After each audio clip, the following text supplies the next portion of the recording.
Hi ನಮಸ್ಕಾರ. ನಾನು ನಿಮ್ಮ ಕನ್ನಡದ ಹುಡುಗಿ ಬೃಂದಾ. ಸೊ ಇವತ್ತಿನ ಟಾಪಿಕ್ ಡ್ಯಾಂಡ್ರಫ್. ಈಗ ಪೊಲ್ಯೂಷನ್ನು, ಡಸ್ಟು ಮತ್ತು ನಾವು ತಿನ್ನೋ ಆಹಾರ ಪದ್ಧತಿಗಳಿಂದ ಈಗಿನ ಕಾಮನ್ ಇಶ್ಯೂ ಅಂದರೆ ಡ್ಯಾಂಡ್ರಫು, ಇರಿಟೇಷನ್ನು. ಇದಕ್ಕೆ ನನ್ನ ಹತ್ರ ಬೆಸ್ಟ್ ಸೊಲ್ಯೂಷನ್ ಇದೆ ನಿಮಗೋಸ್ಕರ. ಲೂಲಿಕ್ಯಾನ್ ಶ್ಯಾಂಪು ಅಂತ 100 ml ಬಾಟ್ಲ್ ನಿಮಗೆ ಸಿಗುತ್ತೆ. ಆನ್ಲೈನ್ ಆದರೆ ನೀವು ಇದನ್ನು ಆನ್ಲೈನ್ ಪರ್ಚೇಸ್ ಮಾಡ್ತೀರಾ ಅಂದರೆ ಕ್ಲೋಸ್ ಟು ಒಂದು 300 ರುಪೀಸ್ಗೆ ಈ ಬಾಟ್ಲ್ ಬರುತ್ತೆ. ನಿಯರ್ ಬೈ ಎಲ್ಲಾದರೂ ಮೆಡಿಕಲ್ ಶಾಪಲ್ಲಿ ತೊಗೊತೀರಾ ಅಂದರೆ ಸ್ವಲ್ಪ ಡಿಸ್ಕೌಂಟ್ ಸಿಗುತ್ತೆ. ನೀವು ಈ ಶ್ಯಾಂಪೂನ ಯೂಸ್ ಮಾಡೋ ಮುಂಚೆ ಒಂದು ಸ್ಟೆಪ್ ಗ್ಯಾಪ್ನ ಇಟ್ಕೊಳ್ಳಿ. ಆಯಿಲಿಂಗು ಚೆನ್ನಾಗಿ ಮಾಡಬೇಕು ನಿಮ್ಮ ಕೂದಲಿಗೆ, ಅಂದರೆ ಎಣ್ಣೆ ಹಚ್ಕೋಬೇಕು. ನಾನಿಲ್ಲಿ ವರ್ಜಿನ್ ಕೋಕೋನಟ್ ಆಯಿಲ್ ಹಚ್ತಾ ಇದ್ದೀನಿ. ನಿಮ್ಮ ಮನೇಲಿ ಯಾವುದು ನೀವು ಬಳಸ್ತೀರಾ ಅದೇ ಯೂಸ್ ಮಾಡಿ ಚೆನ್ನಾಗಿ ಆಯಿಲಿಂಗ್ ಮಾಡ್ಕೊಳ್ಳಿ.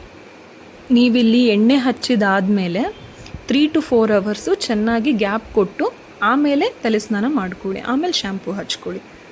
ಈ ಥರ ಮಾಡೋದ್ರಿಂದ ಶ್ಯಾಂಪು ಆದ ಕೂಡಲೇ ನಿಮ್ಮ ಕೂದಲು ರಫ್ನೆಸ್ ಹಿಡಿಯಲ್ಲ. ಈ ಶ್ಯಾಂಪೂನ ಹೇಗೆ ಯೂಸ್ ಮಾಡಬೇಕು ಅನ್ನೋ ಒಂದು ಸ್ಮಾಲ್ ಡೆಮೋ ನಿಮಗಿಲ್ಲಿ ತೋರಿಸ್ತಾ ಇದ್ದೀನಿ. ಸೊ ಇದು ಥಿಕ್ ಕನ್ಸಿಸ್ಟೆನ್ಸಿನಲ್ಲಿರುತ್ತೆ.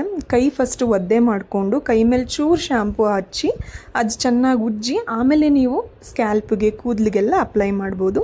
ಮೇನ್ಲಿ ಇಲ್ಲಿ ಸ್ಕ್ಯಾಲ್ಪ್ ಮೇಲೆ ಕಾನ್ಸಂಟ್ರೇಟ್ ಮಾಡಿ ಸ್ಕ್ಯಾಲ್ಪ್ ಚೆನ್ನಾಗಿ ಮಸಾಜ್ ಕೊಟ್ಬಿಟ್ಟು ಕೂದಲಿಗೆಲ್ಲ ಚೆನ್ನಾಗಿ ಶ್ಯಾಂಪು ಹಚ್ಚಿದ್ದೀರಾ ಅಂದಮೇಲೆ ನೀವು ಶ್ಯಾಂಪೂನ 10 ಮಿನಿಟ್ಸ್ ನೆನಿಲಿಕ್ಕೆ ಬಿಡಿ. ನಾನು 10 ಮಿನಿಟ್ಸ್ ಅಂತ ಹೇಳ್ತೀನಿ, ನಿಮ್ಮ ಹತ್ರ ಇನ್ನೂ ಟೈಮ್ ಇದ್ದರೆ ನೀವು ಜಾಸ್ತಿ ಹೊತ್ತು ಶ್ಯಾಂಪೂನ ನೆನಿಲಿಕ್ಕೆ ಬಿಡ್ಬೋದು. ಹಾಗೇನಾಗುತ್ತೆ ಅಂದರೆ ಡ್ಯಾಂಡ್ರಫ್ ಡೀಪಾಗಿ ರಿಮೂವ್ ಆಗುತ್ತೆ. ಈಗ ನಾನು ಲೂಲಿಕ್ಯಾನ್ ಶ್ಯಾಂಪೂನೇ ಬೆಳೆಸ್ಬಿಟ್ಟು ಒಂದು ಹೇರ್ ವಾಶ್ ತೊಗೊಂಡು ಬಂದಿದ್ದೀನಿ. ಒಂದು ವಾಶಲ್ಲೇ ನಿಮಗೆ ತುಂಬ ಡಿಫ್ರೆನ್ಸ್ ಗೊತ್ತಾಗುತ್ತೆ, ತುಂಬ ಡ್ಯಾಂಡ್ರಫ್ ಕಂಟ್ರೋಲ್ ಆಗುತ್ತೆ. ಹಾಗೆಯೇ ಡ್ಯಾಂಡ್ರಫ್ ಶ್ಯಾಂಪೂ ಅನ್ನೋಕ್ಕೋಸ್ಕರ ಅದು ಹೇರ್ ವಾಶ್ ಮಾಡಲ್ಲ ಅಂತ ಇಲ್ಲ, ನೀಟಾಗಿ ಹೇರ್ ವಾಶ್ ಮಾಡುತ್ತೆ, ನೀಟಾಗಿ ಆಯಿಲೆಲ್ಲ ರಿಮೂವ್ ಮಾಡುತ್ತೆ. ಸೊ ನೀವು ಒಂದ್ಸಲ ಈ ಶ್ಯಾಂಪೂನ ಬಳಸಿ ನಿಮ್ದು ಏನೇ ಅಭಿಪ್ರಾಯ ಇದ್ರೂ ನನಗೆ ಕಮೆಂಟ್ಸ್ ಮೂಲಕ ತಿಳಿಸಿ. Thank you.